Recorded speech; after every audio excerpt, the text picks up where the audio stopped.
Hay algo que haces cada noche antes de dormir que está saboteando tu descanso de forma silenciosa. No es el estrés del día. No es la cena que tomaste. No es el ruido de la calle ni la temperatura de la habitación.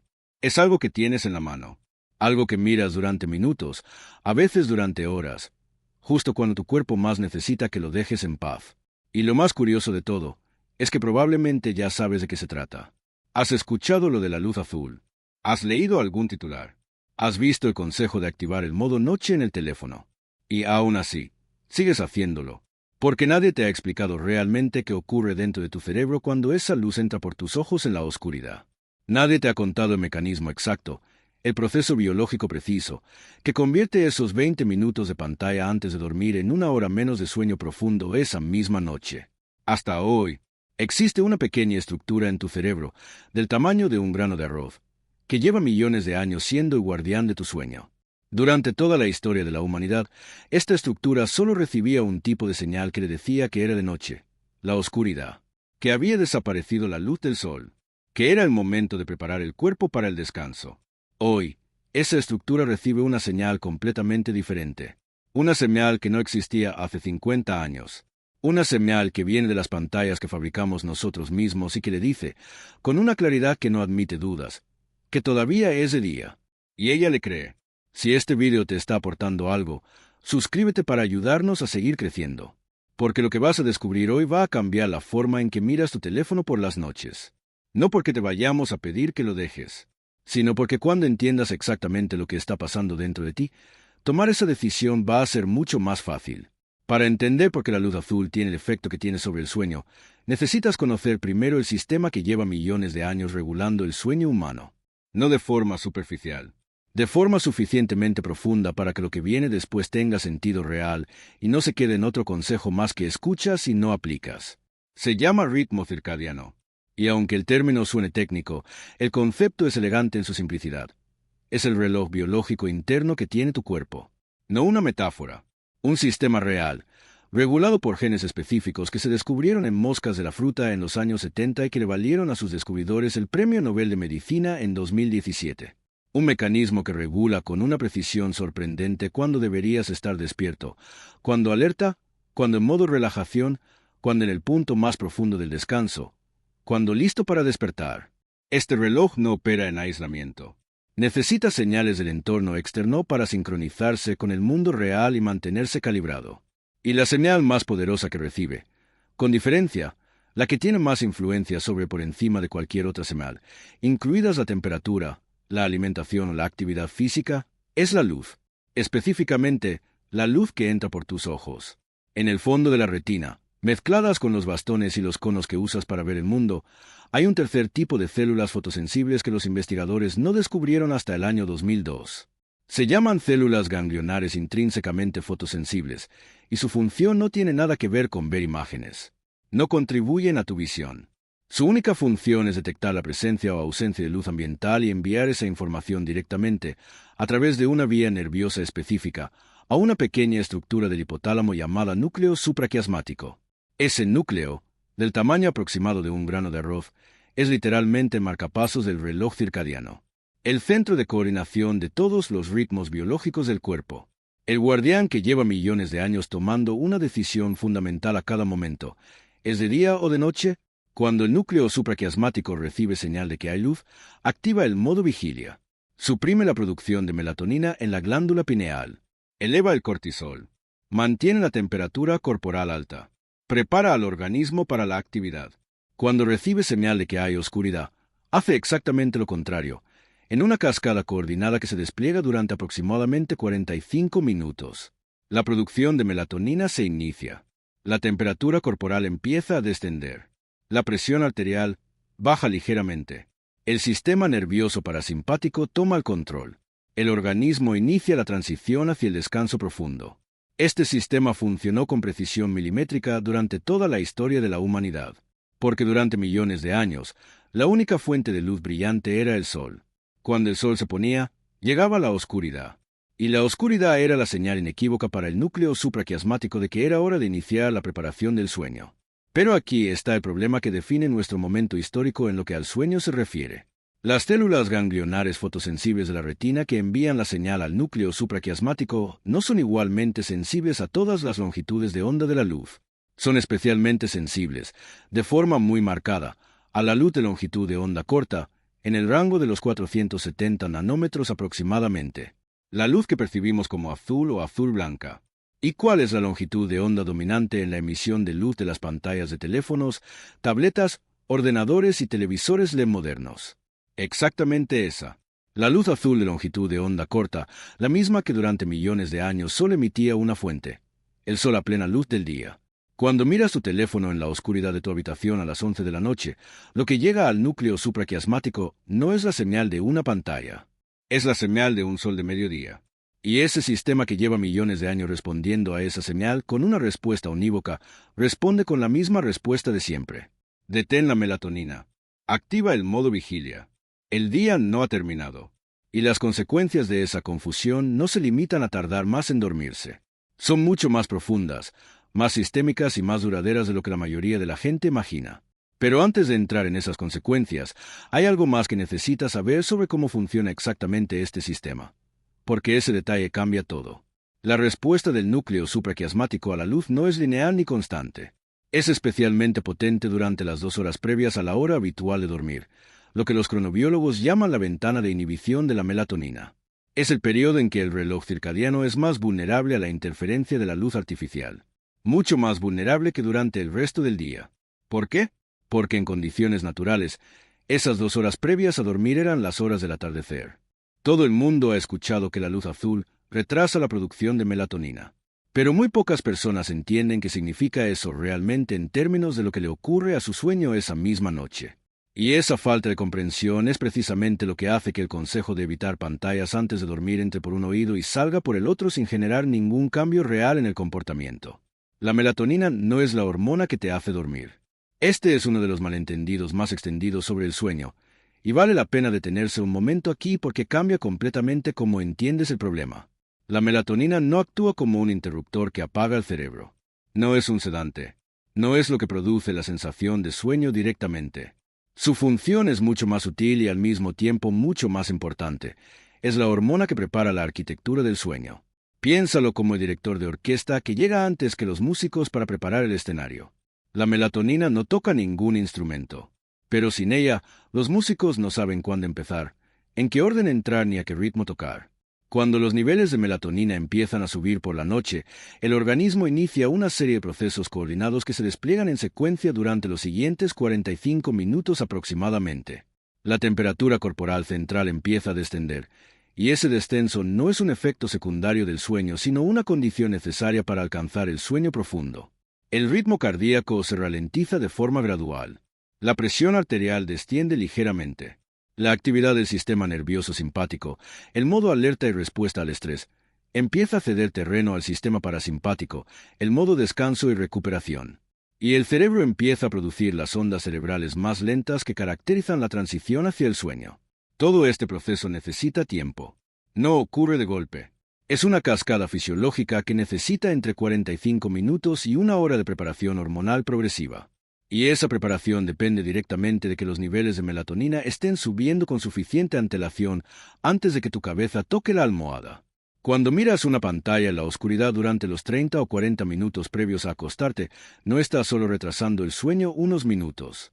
Estás suprimiendo activamente el inicio de esa cascada fisiológica. Estás diciéndole al director de orquesta que espere, que todavía no es el momento. Y cuando finalmente apagas la pantalla y cierras los ojos, el proceso tiene que empezar desde cero, desde los niveles basales de melatonina, en lugar de continuar desde donde debería estar. El desplazamiento resultante no es de 10 minutos. Dependiendo de la intensidad y duración de la exposición, puede ser de entre 30 minutos y 2 horas. 30 minutos a 2 horas de sueño profundo que no vas a recuperar al final de la noche porque hay una hora fija de despertar que no se puede mover. Piensa en Álvaro. Álvaro tiene 34 años, trabaja como ingeniero de software en una empresa de Barcelona y lleva años con un ritual nocturno que considera perfectamente razonable. Llega a casa sobre las 9. Cena, ve algo en el televisor o en el portátil durante un rato. Y cuando empieza a sentirse cansado, normalmente alrededor de las 11, se va a la cama con el teléfono. Revisa los mensajes del día. Mira algunas noticias. Responde a algún mensaje pendiente. Pasa unos minutos por las redes sociales, que siempre acaban siendo más de los que planeaba. Y cuando los ojos se le empiezan a cerrar, deja el teléfono en la mesita y cierra los ojos. Álvaro tarda entre 20 y 40 minutos en dormirse. Lo considera perfectamente normal. Siempre ha tardado ese tiempo. Durante años ha asumido que simplemente era su forma de dormir, que necesitaba ese periodo para desconectar del día. Nunca lo ha relacionado con el teléfono. Para él, el teléfono es precisamente la herramienta de desconexión. Lo que usa para pasar de estar activo a estar en modo descanso. Pero lo que realmente está ocurriendo es exactamente lo contrario. El teléfono no es la herramienta de desconexión de Álvaro. Es lo que está impidiendo la desconexión. Esos 20 o 30 minutos de pantalla en la oscuridad no son el puente entre el día y el sueño. Son el obstáculo que se interpone entre los dos. Lo que no sabía es que esos 20 minutos de teléfono en la oscuridad absoluta de su habitación estaban suprimiendo activamente la melatonina que su cuerpo había pasado las últimas 2 horas produciendo. Su reloj interno estaba perfectamente preparado para dormir a las 11. La cascada fisiológica había empezado horas antes. La temperatura corporal estaba bajando. El sistema nervioso parasimpático estaba tomando el control. Todo estaba en marcha. Y entonces encendía el teléfono. Y en cuestión de minutos, el núcleo supraquiasmático recibía la señal inequívoca. Todavía es de día. Detén el proceso. Vuelve al modo alerta. Cuando Álvaro apagaba el teléfono y cerraba los ojos, su cuerpo tenía que empezar la cascada fisiológica prácticamente desde cero. Y eso tardaba entre 20 y 40 minutos. Exactamente el tiempo que él llevaba años achacando a su forma de ser. Pero el retraso en dormirse no era el único problema. Ni siquiera era el más grave. Cuando la melatonina llega tarde, los primeros ciclos de sueño empiezan más tarde. Y los primeros ciclos de la noche son los que contienen más sueño profundo de ondas lentas, la fase más valiosa para la recuperación física, para el sistema inmune, para la limpieza de residuos metabólicos del cerebro. Cuando esos ciclos se retrasan media hora, no recuperas esa media hora al final de la noche. El despertador suena a la misma hora, y simplemente la pierdes. Álvaro dormía sus 7 horas y media en cama, pero el sueño profundo real de los primeros ciclos era significativamente menor de lo que debería. Y eso se notaba cada mañana en esa sensación de arranque lento, en la necesidad de 2 cafés para funcionar, en la mente que tardaba en activarse, aunque llevaba años sin conectar esas señales con su hábito nocturno. Cuando Álvaro tomó la decisión de dejar el teléfono en el salón desde las 10:30, sin excepciones, tardó menos de 2 semanas en notar una diferencia que él mismo describió como inesperada. No en el número de horas que dormía, en la sensación al despertar, en cómo arrancaba su mente por las mañanas, en que por primera vez en años se despertaba antes del despertador, en lugar de maldecirlo, se sentía razonablemente descansado. El mecanismo no había cambiado. Él simplemente había dejado de interferir con él. Si estás llegando hasta aquí, es porque esto te importa de verdad. Dale al like y ayúdanos a que este contenido llegue a más personas que lo necesitan. El segundo efecto de la luz azul nocturna es el que menos se menciona en los artículos sobre higiene del sueño. Y es posiblemente más importante para entender por qué muchas personas no solo se sienten cansadas cuando duermen mal de forma crónica, sino también emocionalmente más frágiles, más reactivas, menos capaces de manejar lo que les pasa cada día.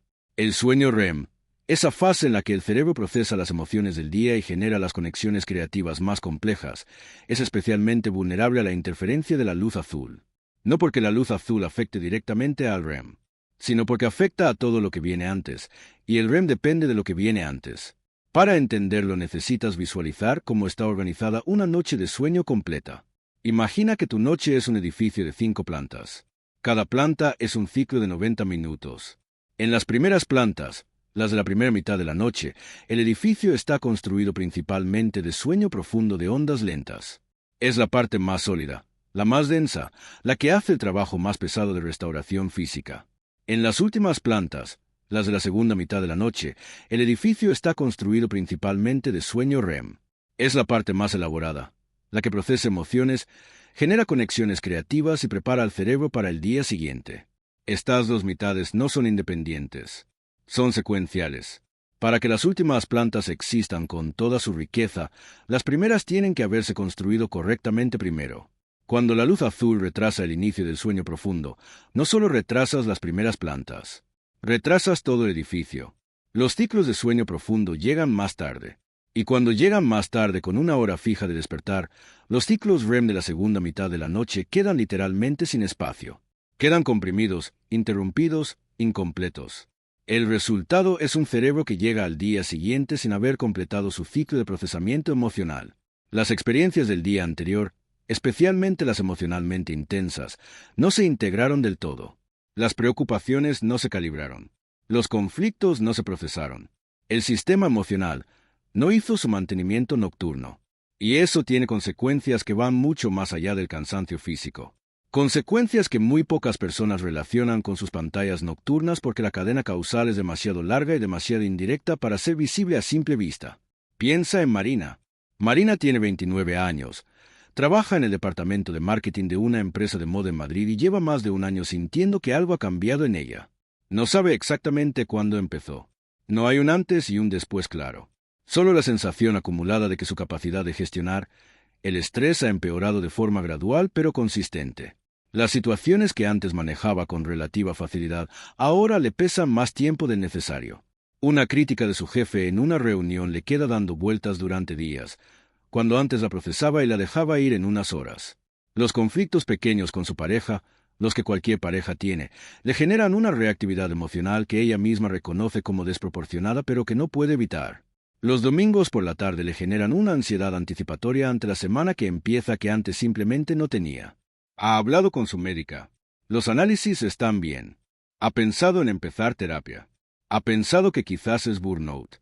Ha pensado que quizás simplemente está en un periodo difícil de su vida y que ya pasará. Lo que no ha conectado con nada de esto, porque la cadena causal es invisible a simple vista, es su hábito de ver series en la tableta desde la cama. Cada noche, tumbada con la habitación completamente a oscuras, entre 1 y 2 horas de pantalla brillante iluminando su cara mientras el resto de la habitación está en penumbra total. Las 12 de la noche, la 1, a veces la 1:30 si la serie engancha. Lo que no sabe Marina es que esa tableta en la oscuridad, noche tras noche durante más de un año, ha estado comprimiendo sistemáticamente sus ciclos REM. No de forma dramática en una sola noche.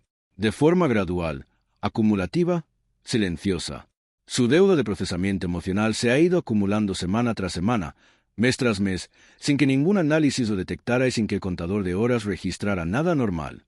Cuando la luz azul comprime el REM de forma crónica, el cerebro no procesa completamente las experiencias emocionales del día. Las integra de forma parcial. Las archiva sin terminar. Y el resultado es ese sistema emocional que se siente sobrecargado, esa regulación emocional que se vuelve más frágil. Esa reactividad que parece venir de la nada pero que en realidad viene de una deuda acumulada de mantenimiento nocturno que nunca se completó. Marina no necesitaba terapia para gestionar mejor sus emociones.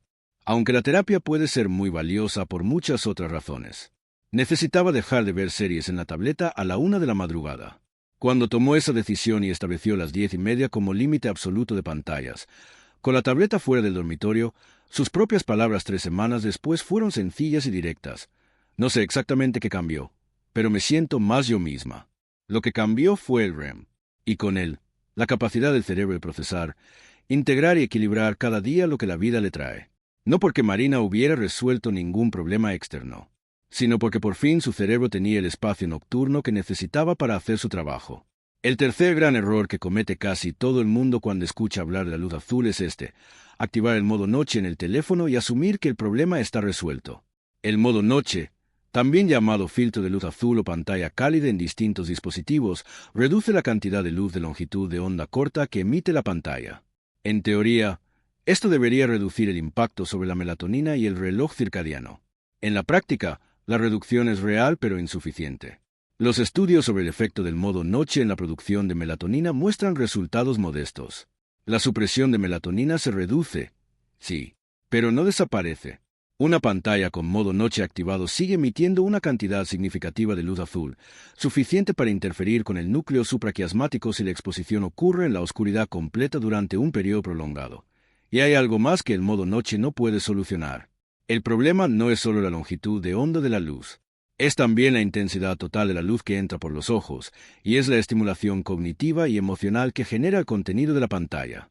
Cuando miras las redes sociales antes de dormir, tu cerebro no solo recibe luz, recibe información, recibe estímulos emocionales, Recibe microactivaciones del sistema de recompensa con cada notificación, cada imagen, cada vídeo. Recibe preguntas sin respuesta, conversaciones inconclusas, comparaciones sociales, noticias que generan preocupación o indignación. Todo eso activa el córtex prefrontal, la parte del cerebro encargada del procesamiento cognitivo complejo, en el momento exacto en que debería estar cediendo actividad para permitir la transición hacia el sueño. Piensa en Cristina. Cristina tiene 42 años, es médica de atención primaria en un centro de salud de Sevilla y considera que ya toma medidas activas para proteger su sueño. Es, de hecho, una de esas personas que conoce perfectamente la teoría sobre la luz azul y el sueño. Ha leído los estudios. Ha explicado a sus propios pacientes la importancia de evitar pantallas antes de dormir.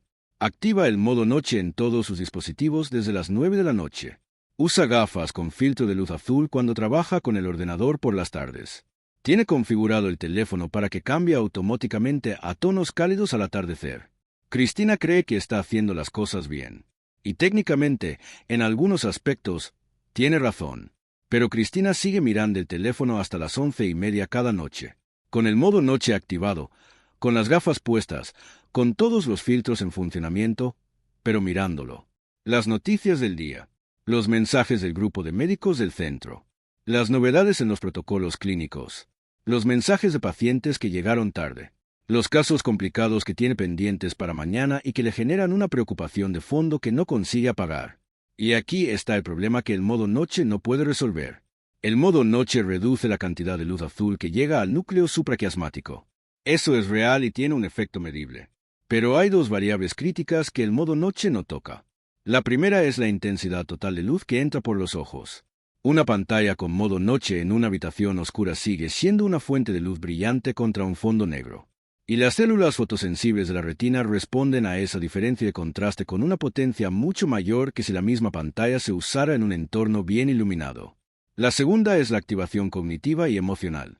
Cuando Cristina revisa los mensajes del grupo de médicos a las 11 de la noche, su córtex prefrontal se activa.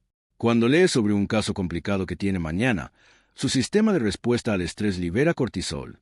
Cuando procesa información laboral justo antes de dormir, su cerebro entra en un estado de activación que es incompatible con la transición hacia el sueño profundo, independientemente de qué filtro de luz esté usando.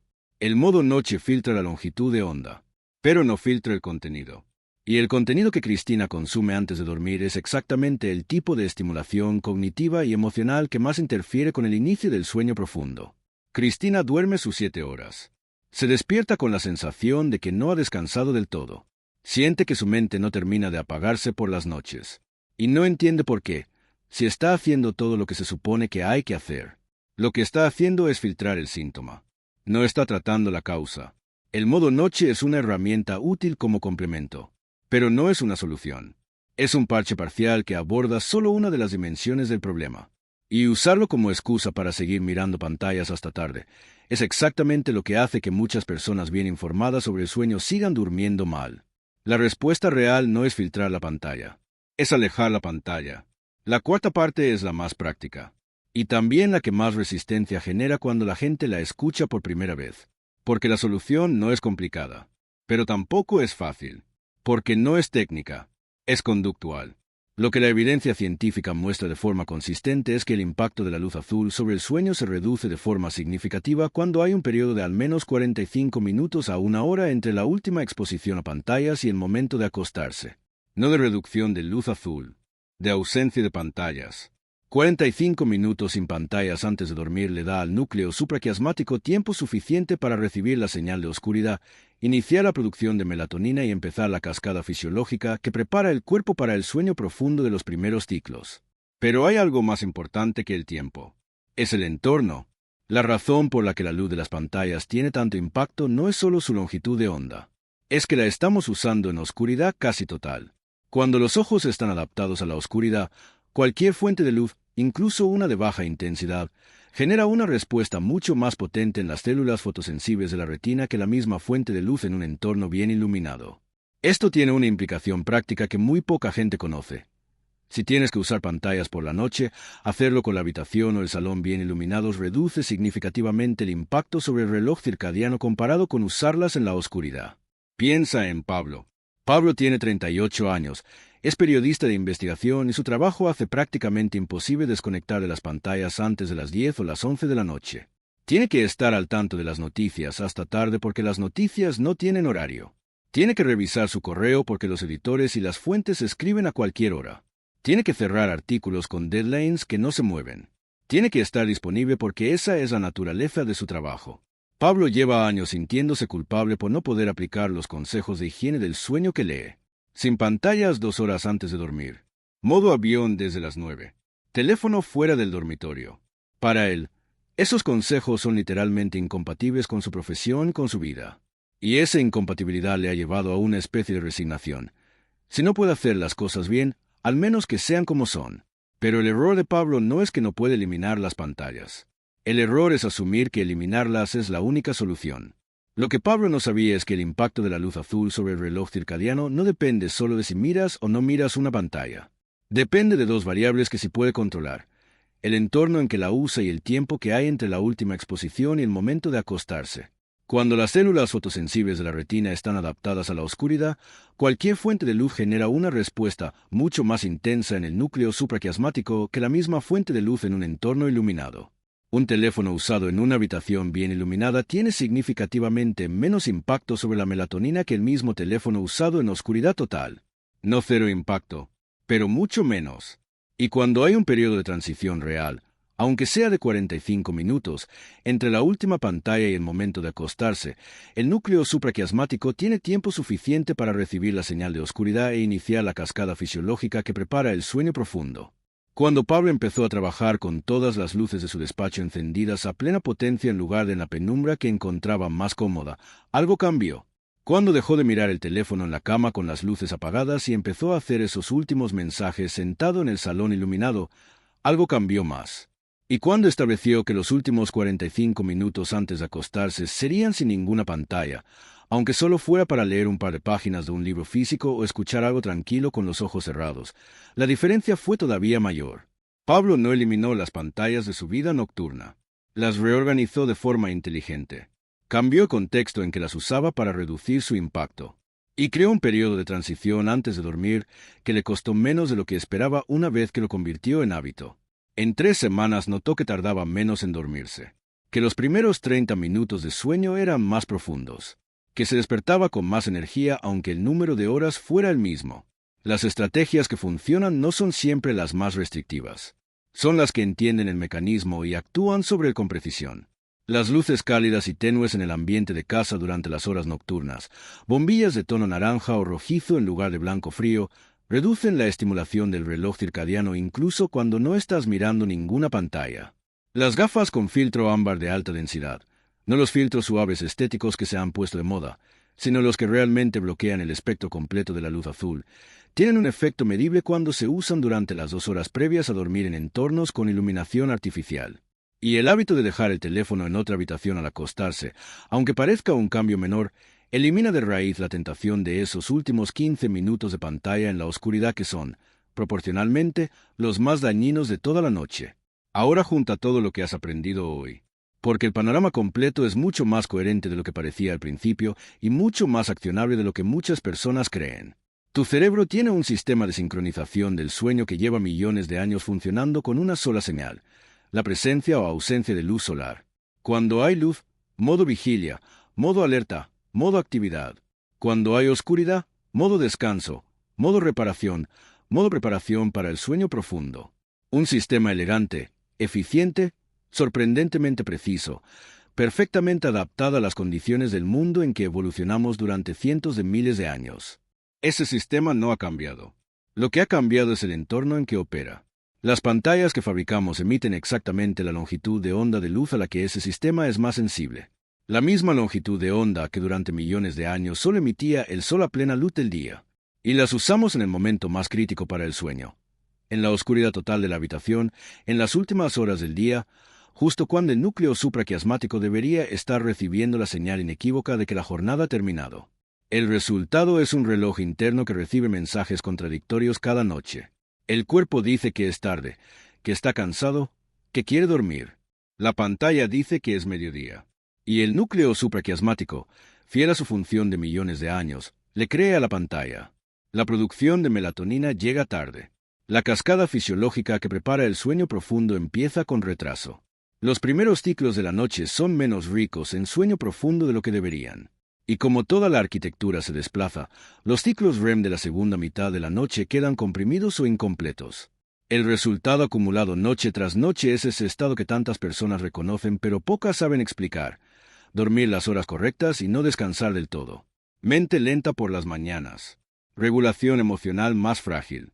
Fatiga de fondo que no desaparece aunque hayas dormido suficiente en papel. El modo noche no resuelve esto porque el modo noche solo aborda una de las tres variables que importan, la longitud de onda. No aborda la intensidad del contraste luz-oscuridad. Y no aborda la estimulación cognitiva y emocional del contenido que consumes. Lo que sí funciona es una combinación de tres cambios sencillos que juntos sí son suficientes para transformar la calidad del sueño. El primero, iluminación cálida en el ambiente de casa durante las horas nocturnas. Bombillas de tono naranja o rojizo en lugar de blanco frío. Luces tenues. Velas si tienes costumbre. Cualquier cosa que reduzca la señal de luz fría que llega al reloj circadiano aunque no estés mirando ninguna pantalla. El segundo, si tienes que usar pantallas por la noche, hazlo con el entorno bien iluminado en lugar de en la oscuridad. El contraste es lo que amplifica la señal. Un teléfono en una habitación iluminada tiene mucho menos impacto sobre la melatonina que el mismo teléfono en oscuridad total. El tercero, y el más importante, 45 minutos a una hora sin ninguna pantalla antes de acostarte. No con modo noche, sin pantalla. Ese periodo de transición es lo que le da al núcleo supraquiasmático el tiempo que necesita para recibir la señal correcta e iniciar la preparación del sueño profundo. Ninguno de estos cambios requiere tecnología especial. Ninguno requiere suplementos ni dispositivos.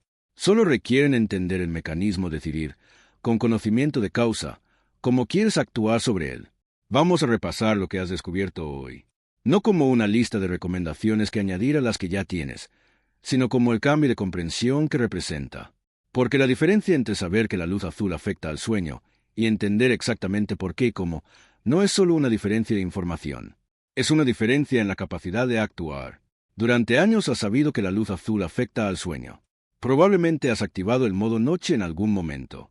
Quizás has leído algún artículo. Quizás le has dicho a alguien que es malo mirar el teléfono antes de dormir. Pero seguías haciéndolo porque la información abstracta rara vez es suficiente para cambiar un comportamiento. Lo que cambia comportamientos es la comprensión real del mecanismo. Ahora tienes esa comprensión. En el fondo de tu retina hay células fotosensibles cuya única función es detectar luz y enviar esa información al núcleo supraquiasmático, el centro de control del reloj circadiano que coordina todo el sistema de sueño y vigilia de tu cuerpo. Esas células son especialmente sensibles a la luz de longitud de onda corta, la que percibimos como azul o azul blanca, exactamente la que emiten con mayor intensidad las pantallas de los dispositivos modernos. Cuando esas células reciben esa señal en la oscuridad de tu habitación a las 11 de la noche, el mensaje que llega al reloj interno es claro e inequívoco. Es mediodía. Suprime la melatonina. Mantén al organismo en modo alerta. El día no ha terminado. Y el reloj interno obedece. No porque sea un sistema imperfecto, sino porque es un sistema perfectamente diseñado para el mundo en que evolucionó, un mundo en que esa señal solo podía venir del sol. Las consecuencias se despliegan a lo largo de toda la noche de forma silenciosa. La melatonina llega tarde o debilitada. La cascada fisiológica que prepara el sueño profundo empieza con retraso. Los primeros ciclos de sueño profundo, los más valiosos para la recuperación física y la limpieza metabólica del cerebro, son menos intensos de lo que deberían. Toda la arquitectura de la noche se desplaza hacia atrás. Y los ciclos REM de la segunda mitad de la noche, los que procesan las emociones del día y generan las conexiones creativas, quedan comprimidos o incompletos porque el despertador no tiene en cuenta que todo empezó tarde. El resultado acumulado no es solo cansancio. Es una regulación emocional más frágil. Una mente más lenta y menos creativa por las mañanas. Una resiliencia ante el estrés más baja de lo que debería ser. Una capacidad de concentración más limitada. Todo eso ocurriendo noche tras noche, de forma silenciosa, sin que el contador de horas registre ninguna anomalía. Álvaro tardó menos de 2 semanas en notar la diferencia cuando dejó el teléfono en el salón desde las 10:30. No el número de horas que dormía. La sensación al despertar. Cómo arrancaba su mente.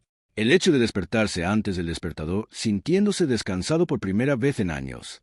Marina recuperó su equilibrio emocional cuando dejó de ver series en la tableta a la 1 de la madrugada. sin terapia, sin suplementos, sin ningún otro cambio en su vida, solo dándole a su cerebro el REM que llevaba meses sin poder completar.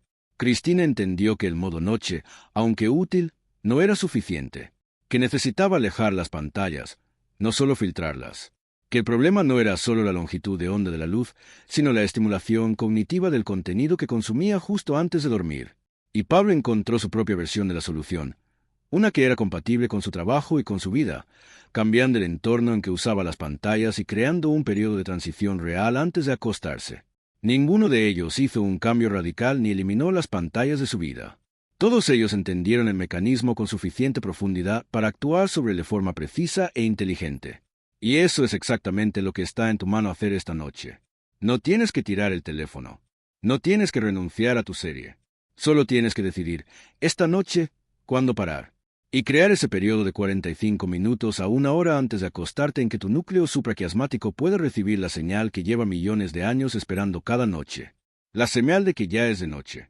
De que el día ha terminado. De que es seguro prepararse para dormir de verdad. Esa señal no cuesta nada. No requiere ninguna tecnología. Solo requiere que dejes de interferir con un sistema que lleva mucho más tiempo que cualquiera de nosotros sabiendo exactamente lo que tiene que hacer. Y cuando lo haces, el sueño profundo llega antes. El REM se completa.